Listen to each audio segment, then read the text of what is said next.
Dans le petit village provençal de l'Orgue se cache l'une des meilleures tables françaises, le restaurant Chez Bruno.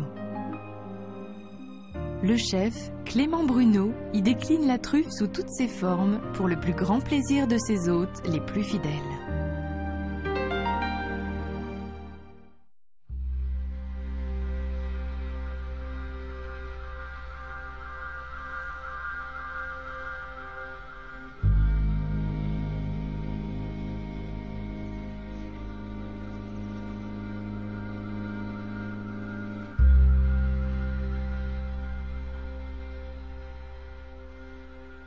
J'ai voulu que cette maison, qui était la maison simple de mes grands-parents qui étaient des ouvriers, devienne une très belle maison. J'ai voulu en faire un fleuron, j'ai voulu en faire quelque chose qui ne ressemble pas à autre chose, si vous voulez. J'ai voulu que cette maison, elle soit atypique, comme je le suis un peu moi d'ailleurs. Et de toute façon, rien ne peut se faire dans la vie s'il n'y a pas l'amour, s'il n'y a pas la passion, s'il n'y a pas l'obstination. Et moi, je suis quelqu'un d'obstiné. J'étais déterminé, je voulais que cette maison devienne un lieu de rencontre, de rendez-vous, mais sans distinction de classe sociale. Ça veut dire qu'ici, vous pouvez aussi bien croiser le président de la République, Leonardo DiCaprio, Robert De Niro, Pavarotti, que le cantonnier qui vient fêter son anniversaire.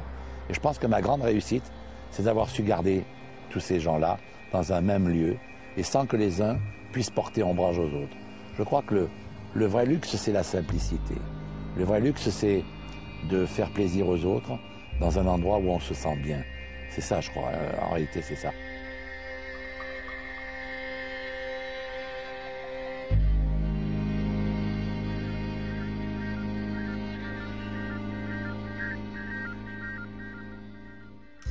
J'ai voulu donner du bonheur. Je crois que cuisinier, c'est un peu le marchand de bonheur. C'est celui qui donne avec son cœur, avec amour, avec passion. Bon, après, évidemment, on ne donne pas des poires aux vinaigrettes non plus, ni des carottes Vichy. C'est vrai que la truffe reste quand même le haut de gamme de la gastronomie.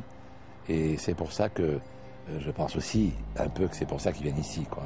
Ils viennent ici pour manger peut-être ce qu'ils ne mangent pas ailleurs, ou en tout cas ce qu'ils pourraient manger ailleurs, mais pas dans les conditions où on peut le manger ici, dans cette simplicité, dans cette spontanéité, dans cette vérité qui est la nôtre, quoi, et à laquelle je crois.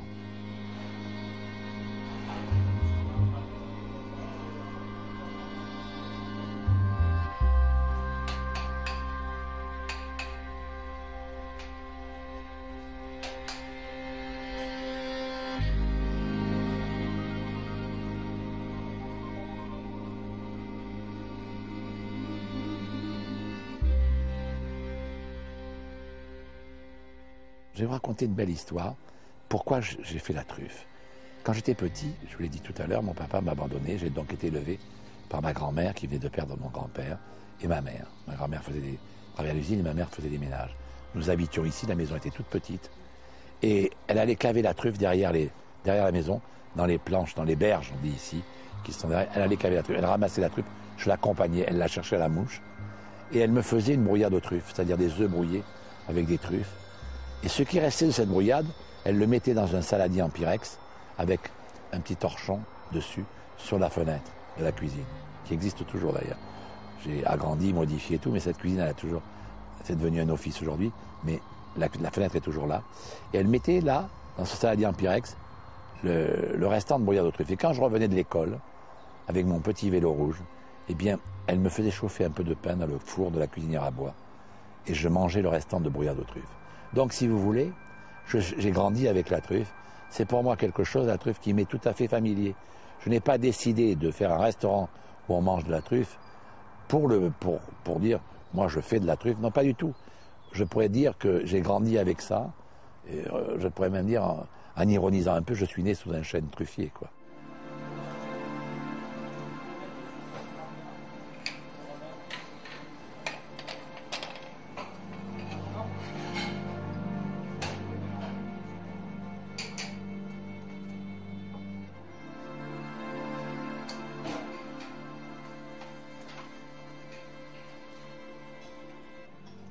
J'aime revisiter certains plats. Par exemple, en ce moment, j'ai revisité l'œuf mimosa. Celle d'œuf mimosa, c'est vraiment le bas de gamme qu'on mangeait à la cantine et à la maison quand on était pauvre, quoi. Alors moi, j'ai revisité l'œuf mimosa et là, je le sers avec un petit jus de veau avec des truffes et il est farci à l'intérieur de foie gras et de truffes, évidemment. Ça n'a plus rien à voir avec l'œuf mimosa. Il ne reste que la couleur, le côté jaune un peu de ce qui fait l'œuf mimosa. Après, bon, c'est la truffe en feuilleté, c'est ma pomme de terre aux truffes qui est magnifique. Je dis toujours aux gens, quand vous aurez mangé ce plat, eh bien, je crois que la messe sera dite, parce que c'est vrai qu'elle est dite, parce que ce plat, il exprime dans sa simplicité, il sublime le goût de la truffe. Cette année, la truffe, eh bien, c'est quelque chose qui a coûté entre 600, 700, 800, 1000 euros le kilo.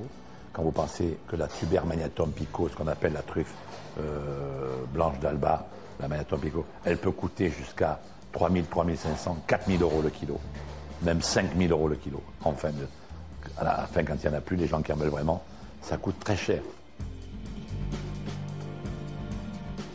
Au fil de mon expérience, ça fait 25 ans que je fais ça, je me suis aperçu que la truffe, qui est un produit haut de gamme, de luxe, elle aime les choses simples.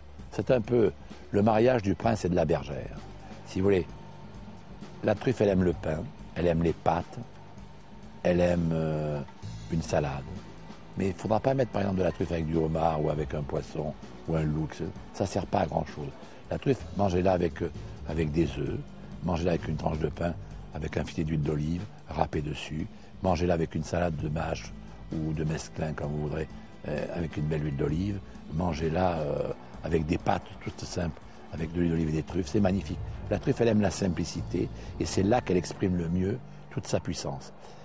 Et c'est pour ça que j'ai créé un caviar de truffe. J'ai pensé, un jour, je me suis dit pourquoi il y a un caviar d'esturgeon et pourquoi il n'y aurait pas un caviar de truffe.